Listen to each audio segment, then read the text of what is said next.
Hi everyone, it's Mark and welcome to Marcus Field Diary. For this video, kami po ay nabitahan nila Ma'am Ellen sa Libay ng magtangali para kumuha po ng buko na gagawin pong lamaw. Yun po yung tawag sa amin sa Bisaya. Di ko lang po alam sa Tagalog, basta yung mga pinaghalong biscuit royal and condensed milk. At ito nga po sila Ma'am Ellen at kasama po yung apunla. Kami po ay tulong-tulong na naghakot po ng mga buko na galing po doon sa mga niyog na natumba. Tapos, naghakot po yung iba at mga apo ni Ma'am Ellen.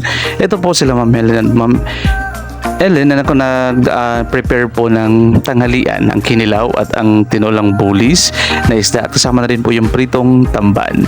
So tapos po, ito kasama namin sila Sir Jess and Sir Danilo para po kumuha naman ng mga ubod ng niyog na gagawing ginataan para pang ulam at syempre ibebenta din po. Hindi po madaling kumuha ng ubod pero kinakaya kasi they need to survive, they need to earn money, kaya any opportunity na nakikita, ginagrab po yan dito. Kaya hindi po madaling kumuha ng ubod. Nakikita ko ninyo, nung tinikman ko po siya, kahit hilaw pa po, yung sa dulo niya is matamis naman po pala yun.